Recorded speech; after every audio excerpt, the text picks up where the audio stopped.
जय हिमालय जय भारत। हिमालय लोग यूट्यूब चैनल में आपका स्वागत है और मैं हूं जर्नलिस्ट डॉक्टर हरीश चंद्र लखेड़ा। गढ़वाल, कुमाऊं और नेपाल के ब्राह्मण और क्षत्रियों के इतिहास के बाद अब मैं असम के ब्राह्मणों की जानकारी दे रहा हूं। असम में वे ब्राह्मण इंडो आर्य समुदाय का हिस्सा हैं और वैदिक ब्राह्मण जाति से संबंध रखते हैं। असम में मुख्य तौर पर जोरहाट, नलवाड़ी, बारपेटा, गोलापार और दरांग जिलों में ब्राह्मण असम के मिलते हैं और इनको असमिया ब्राह्मण कहते हैं। असम में जो ब्राह्मण गए हैं वो मुख्य तौर पर पश्चिम बंगाल, पूर्वी भारत और हिमालय के क्षेत्रों से गए हैं। एक मान्यता ये है कि अहोम लोग देवी कामाख्या की पूजा के लिए ब्राह्मणों को असम में लाए थे, लेकिन तथ्य ये है कि अहोमों के आने से पहले से भी ब्राह्मण यहाँ पर थे। असम में ब्राह्मणों की उपस्थिति के सबूत बर्मन राजवंश के समय से मिलते हैं, जिनका कार्यकाल 350 से 650 ईस्वी के आसपास मिलता है। 16वीं शताब्दी की शुरुआत होने से पहले मध्ययुगीन काल में मिथिला, बनारस, कन्नौज, बंगाल और श्रीपुरी यानी श्री क्षेत्र के ब्राह्मण यहाँ पर पहुँचे थे और कोच राजाओं ने असम में इनको बसाया था। कोच राजवंश के नारायण ने इनके शासनकाल में यहाँ पे 2 ब्राह्मण गौड़ा से लाए गए थे और सिद्धांत वागिटा कोच साम्राज्य में हिंदू धर्म के प्रचार के लिए इन्हीं 2 ब्राह्मणों को जिम्मेदारी सौंपी गई थी। इसके अलावा पूर्वी भारत तक मुस्लिम आक्रांताओं के आ जाने के कारण भी बहुत से ब्राह्मण असम की तरफ चले गए थे। इसके अलावा जब अंग्रेजों का शासन हुआ तो अंग्रेजों की सेना या अन्य जो उनके काम थे उसमें नौकरी करने के लिए जो असम गए ब्राह्मण भी वहीं बस गए थे। इसके अलावा हिमालय की श्रृंखलाओं पर चलते चलते जो हिमाचल प्रदेश, उत्तराखंड और नेपाल से आगे बढ़ते हुए असम में भी ब्राह्मण गए थे। बंगाल से लेकर कन्नौज तक के ब्राह्मण यहाँ पहुँचे थे।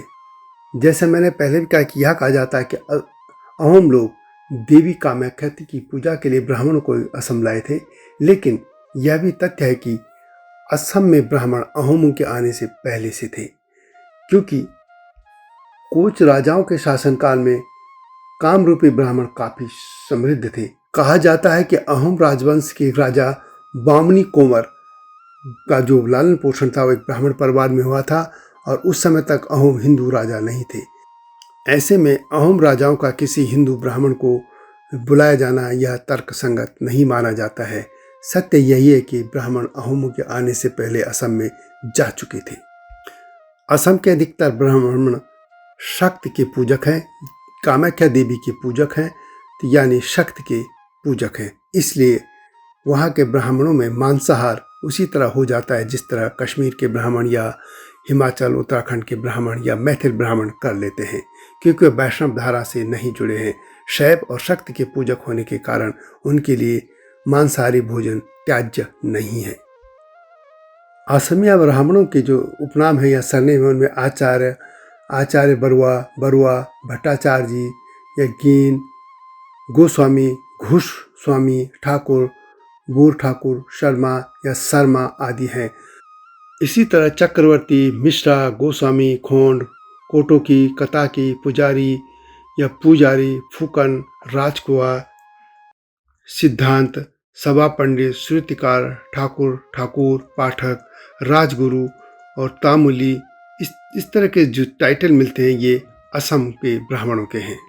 इनके अलावा भी कुछ और टाइटल भी हैं जिनमें चंगकाकती, चालिहा, खाटोनियार, चौधरी आदि शामिल हैं। हालांकि ब्राह्मणों के अलावा बरुआ, राजकुआ, फुकन, अहोम या कालिता जैसे ये टाइटल हैं ये अहोम लोग भी इसको इस्तेमाल करते हैं। और यहाँ के ब्राह्मणों के हम गोत्र की बात करें तो इसमें अत्रि, कृष्णेत्री, वशिष्ठ, भारद्वाज, भार्गव, चांडिल्य या शांडिल्य, गर्ग, गौतम, कश्यप, कौशिक, कंडोलिया, कात्यायन, कपिल, मिहरायन, मधुकल्य, पाराशर, ऋषि अलंभ या वाच्य, गोरात्रा आदि प्रमुख हैं। असम के ब्राह्मणों की एक खासियत यह है कि वह हिंदी भाषी क्षेत्रों के ब्राह्मणों की तरह कर्मकांड के लिए उतने कठोर नहीं हैं। असम की ताकतवर जाति अहोम को हिंदू धर्म में लाने का श्रेय भी इन्हीं ब्राह्मणों को जाता है। माना जाता है कि अहोम लोग पहले अपने धर्म का पालन करते थे, लेकिन 16वीं शताब्दी से उन्होंने हिंदू धर्म को स्वीकार कर लिया था और 17वीं शताब्दी के अंत तक लगभग पूरा अहोम समुदाय हिंदू धर्म में आ चुका था। अहोम ताई जाति के वंशज हैं और 1220 के आसपास ताई राजकुमार चुकाफा ब्रह्मपुत्र घाटी से असम में आए थे और उन्होंने 6 सदियों तक यहाँ राजकाज उनके वंशजों ने किया। आधुनिक अहोम लोगों की संस्कृति मूलतः ताई संस्कृति, स्थानीय तिब्बती बर्मी और स्थानीय जो है उन लोगों से मिश्रित संस्कृति है। इसमें आर्य शामिल भी हैं। चुकाफा ताई के अनुयायी अधिकतर अविवाहित थे और उन्होंने बाद में स्थानीय समुदायों से शादी कर ली थी और इस तरह वह समुदाय वहाँ के अहोम समुदाय में शामिल हो गया। अहोम राजाओं के हिंदू धर्म में आ जाने के बाद सबसे पहले अहोम राजा सुहुंगमुंग ने हिंदू नाम स्वर्ण नारायण रखा था। बाद में सभी असमिया राजाओं को असमिया भाषा में स्वर्गदेव के नाम से बुलाया गया। अहोम राजाओं को ताई भाषा में चाओफा कहा जाता रहा है और इस पूरे समाज को हिंदू धर्म में लाने का श्रेय यहाँ गए ब्राह्मणों को ही जाता है। और हिंदू धर्म में आ जाने के बाद यह पूरा क्षेत्र अखंड भारत का फिर से हिस्सा बन गया था, क्योंकि उससे पहले भी यहाँ पे हिंदू सभ्यता ही कायम थी, लेकिन अहोमों के आने के बाद उनके शासन के बाद कुछ समय तक यह क्षेत्र सनातन सभ्यता से अलग होता चला गया था। लेकिन वहाँ के ब्राह्मणों की कोशिश के बाद यह क्षेत्र फिर से हिंदू धर्म में लौट आया था।